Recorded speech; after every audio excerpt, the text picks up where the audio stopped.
Hi, I'm Bart Hanson, the owner and operator of CrushLivePoker.com.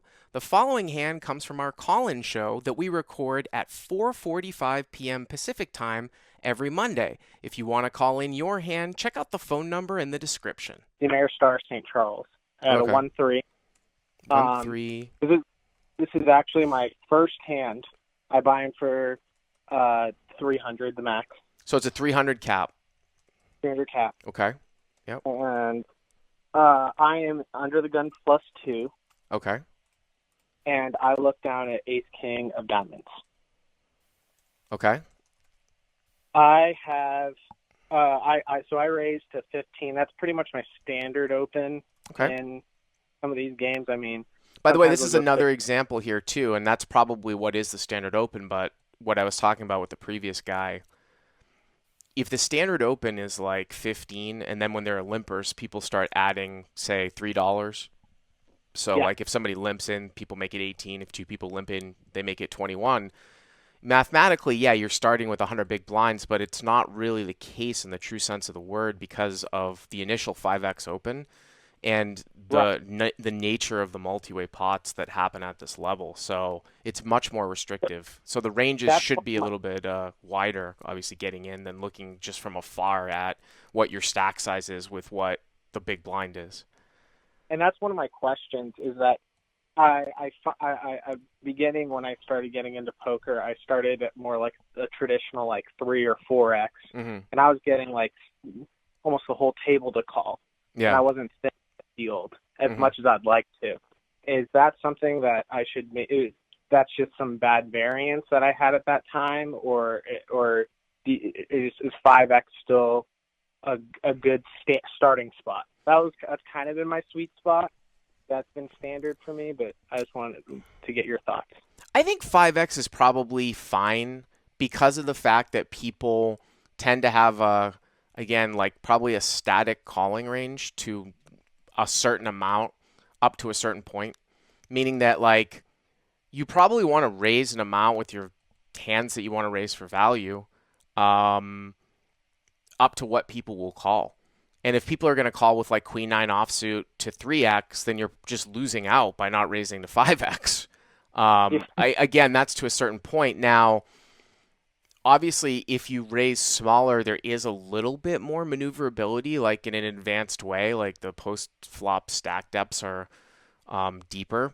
So if you want to kind of like bluff later on, you leave some of your stack open to, kind of fooling around with small sizing. But in general, in a $300 cap 1-3 game, I would say 95% of the game is two things, right? Pre-flop hand selection and value.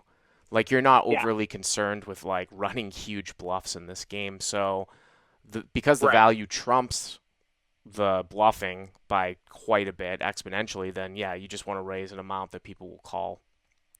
Okay. So all right, so you make it 15. The cutoff and the small blind call. Okay. Flop comes 9, 4, deuce, 2 diamonds. So it's 3 ways. The pot's 45, right? Or 48 because the big blind folds. Okay, and what's 48. The flop? 9, 4, deuce, 2 diamonds. The 4 deuce of diamonds, if I remember correctly. Okay, so you flop the nut flush draw with ace king. Yes. Okay. So I lead for 35. Okay. Cutoff folds. Those small blind calls. The small blind check to me. Okay. I bet cutoff folds and the small blind calls. Okay. So the turn is. And everybody's got 300 effective, right? Is that right? Yeah. People start with 300. Okay. Yep. So the turn is the king of spades. Okay, so you turn top pair and you've got nut diamonds. That's actually that's an interesting card. I mean, it's a good card for you in the sense that it's a strong. I mean, you have the best hand here a lot. It's also a good barrel card as a bluff. Like for example, if you would start betting the flop here with like ace queen of diamonds, ace jack of diamonds, ace 10 of diamonds. Maybe you had raised with ace 5 of diamonds, which is a flush draw and a gut shot. You're going to be barreling this turn quite a bit. You know what I mean? It's just bad for the small blinds range.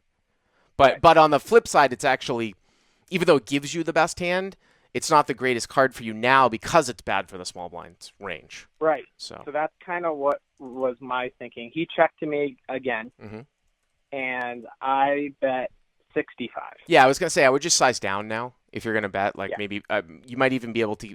Actually, I think you could probably bet 40 here. Okay. Because 65 might get folds and stuff from nines, things like that. But Right. I might even size a little bit smaller. Also, too, just the added value that if he happens to be on a smaller diamond draw, you don't want him to fold. Although guys probably don't fold anyways. But okay, fine. Small blind check. You bet 65. Yes. Okay.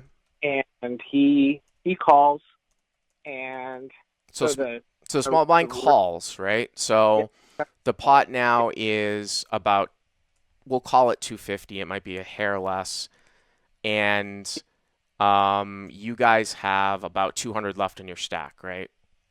yeah, about 180. 180 left in your stack. Okay.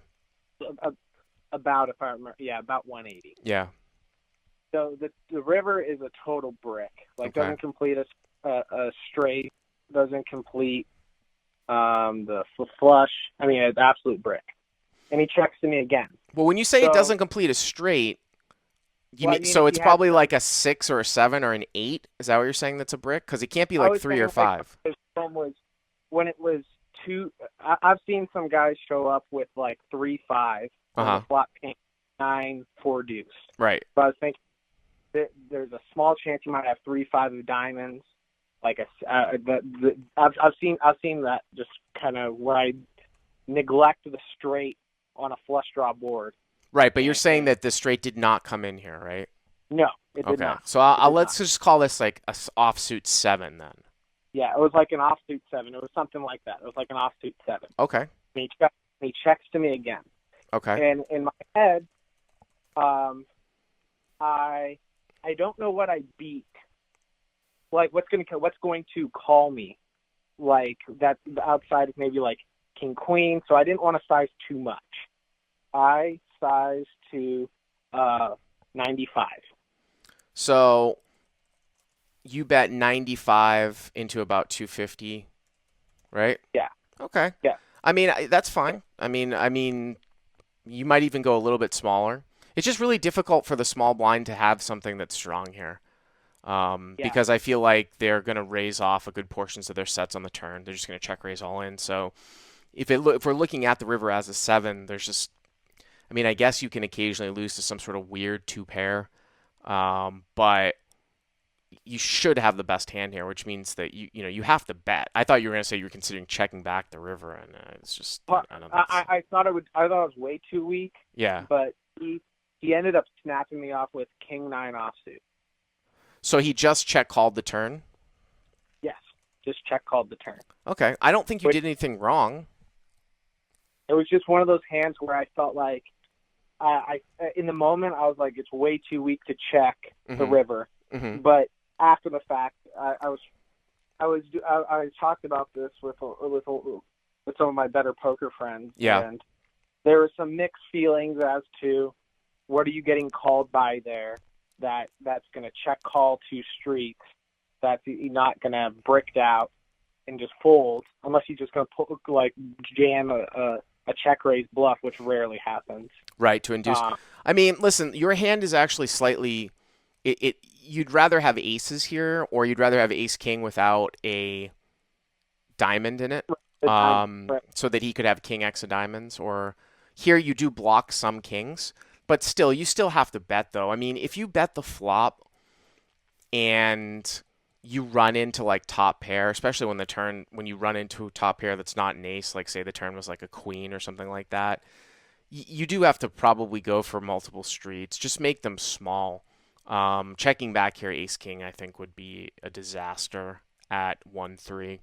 And Okay. I always say that if you don't, I don't know if you know what value own means, but value own means is that you bet with a hand for value, right?